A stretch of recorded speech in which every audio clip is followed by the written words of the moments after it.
Hey there friends, Foster the Canadian here, and we're doing something a little different today. Instead of doing my regular live commentary, I'm going to be doing commentary on a game I played a few days ago with a special guest, my good friend PJ, also known as... Sorry, I thought you were going to introduce your gamer tag there. Oh, well, this is FatGreekBoy here. We're off to a great start. FatGreekBoy, you may have seen him in a few of my other videos. He's usually one of the guys that I'm playing with, or he makes an appearance most recently in Betrayal Fail x2. He was the guy that Skull King hit with his sword into a hole. I believe that's a two-pointer. Yeah. Anyway, today we're going to give you two embarrassing stories for the price of one, which was free anyway. So without any further ado, let's get this started. So, this is Team Slayer on another one of those maps that Bungie has thrown into all the game types now. And PJ, I believe you have quite the interesting story to share with us. Is that right? Yeah. Well, it starts like this. One morning I wake up about 3 a.m. Wow. And, Savage betrayed me there. I forgot about that. Sorry. God. That's what. Anyway, what happened at... Alright. Yeah, well, people like the sniper, so they take the sniper whenever I grab it. Yeah. Probably for the best, anyway. Sorry, go on. 3 a.m. So, about 3 a.m. I wake up, and I have some needs. So, Some needs? Yes, I think we can all tell what needs we're referring to here. No. Maybe you should explain these needs. Well, sometimes we wake up and we're a little bit horny. Okay, you put that quite bluntly.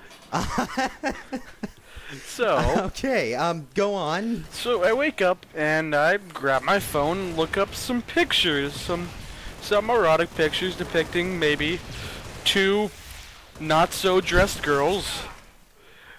Not-so-dressed girls. Interacting in a rather intimate way with each other. So... Okay. Why is he jumping on your head? Alright. I don't know. So I do my business, and then I go to sleep. I have tired myself out at this point.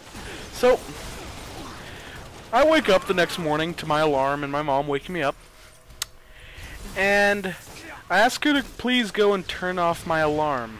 It's rather bothering and very loud. So she picks up my phone and can't figure out how to unlock hold it. on, your alarm, just to clarify, your alarm is... on your phone. Yes, it's an alarm that I put on my phone to wake me up for school. Alright. So the same phone you were using earlier that night. Yes, don't worry, I washed my hands first. Okay, that's not what I was worried about, but okay. Alright. So she brings me the phone after failing to unlock it, and I unlock it after she leaves the room, and a moment of horror overcomes me as I realize I did not take off the picture. Oh, man. So, you were basically, like, one flip of a switch away from a very awkward moment. Yeah, that morning would have gone way different if she had knew how to unlock my phone. Well, I guess you dodged a bullet there. Or did your mom dodge a bullet? Who do you think it would have been worse for?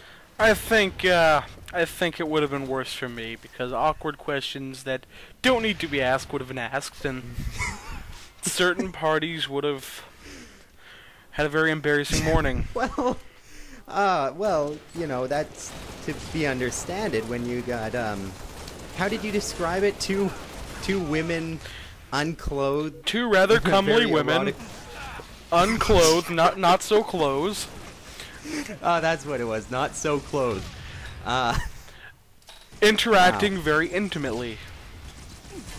What a way of putting it. Okay, well, I also have an embarrassing story, not of that sort of sense, but this has got to be good. It's embarrassing nonetheless. Now, it starts like all great embarrassing stories in middle school, and the Canadian election was going on at the time. This was, I believe, the 2000... What? I am an American, so I'm going to need you to elaborate on the Canadian election. This is the 2004 election for our prime minister, which Paul Martin, I believe, won this one. I know he won this one. Anyway, so the school decided they'd have all the students in all the classrooms pick a party, and then they'd debate with other students in their class. Now, at that time, the only thing that I really cared about as a 12-year-old was not, foreign affairs and, human rights and all that stuff.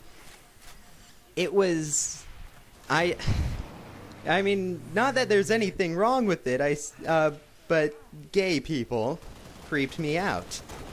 Well, as it did all of us when we were young. Concept. You're 12 years old. You don't want people to think you're gay, so you obviously take the other side of the spectrum.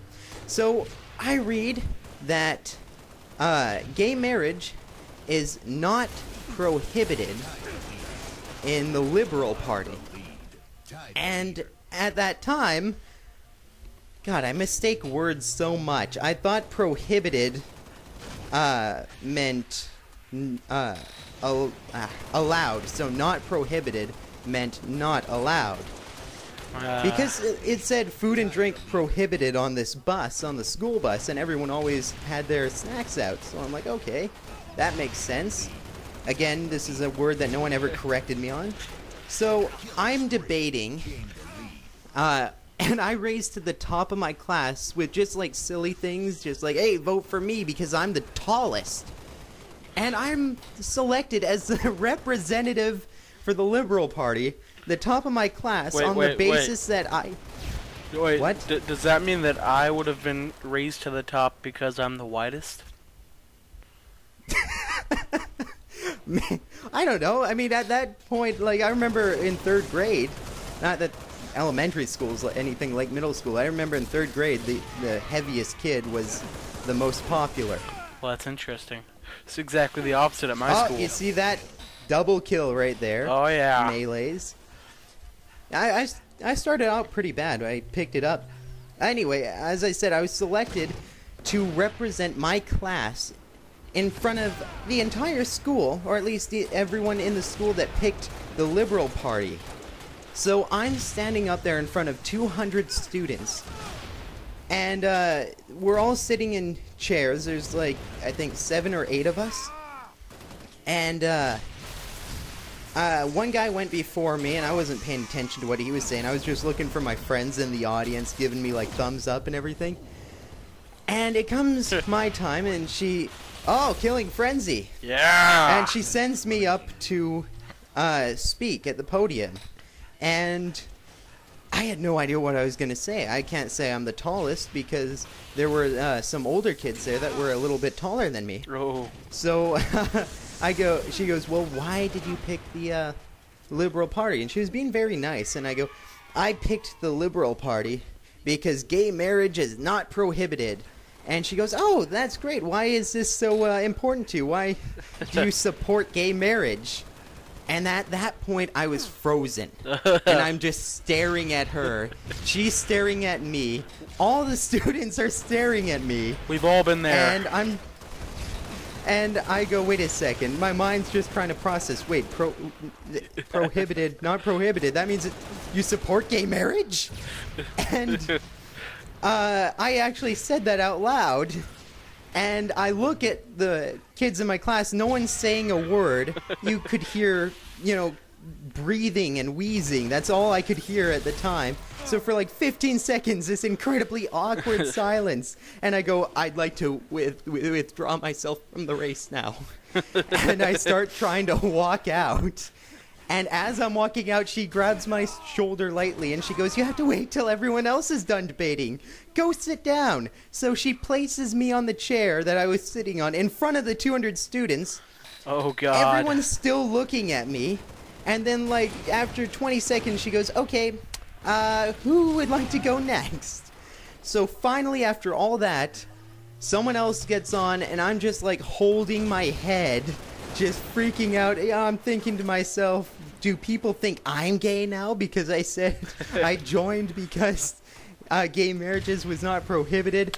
And then my mind jumped to, oh my god, everyone here must be gay. And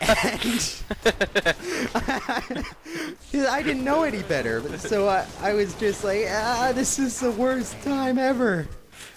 So that was my horrible, embarrassing story. I hope you enjoyed this. You're going to see a lot more like it. This is Foster the Canadian with Fat Greek Boy. That's Until me. next time, see ya. See you later, friends.